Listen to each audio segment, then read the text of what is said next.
সবাই খুব ভালো আছো, আমরাও খুব ভালো আছি। গুড মর্নিং জানিয়ে চলো আজকের ব্লগটা শুরু করা যাক। ব্লগটা দেখতে থাকো এন্ড আমার সাথে থাকো। তো চলো ব্লগটা শুরু করা যাক। সকালবেলা স্নান টান করে আজকে আমি ফ্রেশ হয়ে নিয়েছি, একদম মুডটা অনেক ভালো আছে। কালকে তেল দিয়েছিলাম মাথায় একটুখানি, আর আজকে শ্যাম্পু করে নিয়েছি সকালবেলায় উঠে। ভেজারও একটা কারণ আছে, আমার একটা লোন চলে, সেই লোনে গেছিলাম। এবার ওই যেখান থেকে জল ভাঙছিল ওই জায়গাটায় না অতিরিক্ত গর্ত হয়ে গেছে। আসার সময় ওই গর্তে ডেবে গেছি পুরো হাঁটুর উপরে। তারপরে আর কি করবো, প্যান্ট জামা ভিজে গেছে তাই চলে এসেছি। তারাও একটা জিনিস দেখাই তোমাদের। এই ওখানে কেন নেমেছিস? আমার মুখের কথা বিশ্বাস হলো না?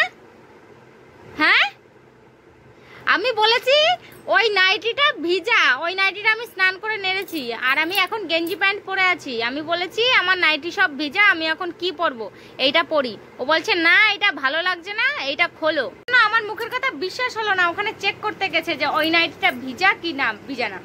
কি রে, হ্যাঁ আমি কেন গেঞ্জি পরেছি? গেঞ্জি আমি পরবো, আমারে ছেলে ছেলে লাগুক, তোর কি? দাদা আমার গেঞ্জি পরলে ভালো লাগে, আমার কমফোর্টেবল ফিল হয় গেঞ্জিতে। তুই কি পরে আছিস? তুই ওটা কি পরেছিস? তুইও তো গেঞ্জি পরেছিস আর প্যান্ট পরেছিস। আমিও তো গেঞ্জি পরেছি প্যান্ট পরেছি, তোর কি?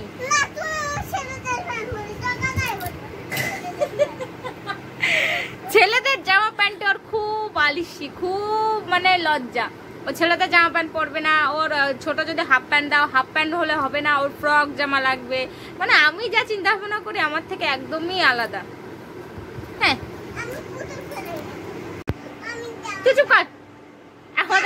আমাদের ভাত এখানে বসানো হয়ে গেছে। আজকে ভাত হবে, আর কালকের মাছ ভাজা রয়েছে। এই যে কালকের মাছ দিয়ে উচ্ছে দিয়ে আলু দিয়ে ঝোল। আর সকালে স্কুল হচ্ছে না, কিন্তু স্কুলে খিচুড়ি রান্না করা বন্ধ নেই, তো সেই জন্য স্কুলের থেকে খিচুড়ি দিয়ে গেছে। আর আমরা এখন এই জানলার এই সাইডটা রান্না করছি। আমার মানি প্ল্যান্ট গাছ বাইরে বেরিয়ে যাচ্ছে, মানে আমার টাকা পয়সা সব ঘরে থাকবে না, সব বাইরে চলে যাবে। ওই দেখো কত সুন্দর চলে যাচ্ছে ওখান থেকে। আরে বাবা পড়িস না, এমনি ছোট জায়গা, অল্প জায়গা, আবার পড়ে যাচ্ছিস কেন? পুজো একটা ভাব চলে এসছে, কিন্তু আমাদের এখানে জল আছে বলে আমরা বুঝতে পারছি না। আমরা একটুখানি বাড়ির থেকে রাস্তার দিকে বেরিয়েছিলাম। আমাদের রাস্তাটা কিছু কিছু জায়গায় মানে জেগে আছে, আর বাদবাকি জায়গায় সব জলের তলে। তো রাস্তায় কত সুন্দর শিউলি ফুল পড়েছিল, তো ভাবলাম একটুখানি ভিডিও করে নিই। অনেক দিন শিউলি ফুল দেখি না, আগের বছর আর এই যে ফার্স্ট। তো ওখান থেকে বাড়ি আসলাম, ঘুরে ফিরে মাছ ধরে নিয়ে এসেছিলাম কিছুটা। মাছটা এখন ভেজে, মানে আমাদের এখন পুরোপুরি মাছ আর মাছ চলছে সারাদিন। সকালে মাছ, বিকালে মাছ, দুপুরে মাছ, রাতে মাছ, মানে যখনই আমরা চোখ খুলি তখনই মাছের খাবার ছাড়া আর কোনো কিছু দেখতে পাই না। তো যাই হোক, মাছ এখন অনেকগুলো ধরে নিয়ে এসেছিলাম। এখানে গেছিলাম যে মানে ওই হাঁটু জলের ওপরে মাছ ধরতে হয় আমাদের, ওখানে গিয়ে মাছ ধরে নিয়ে আসলাম।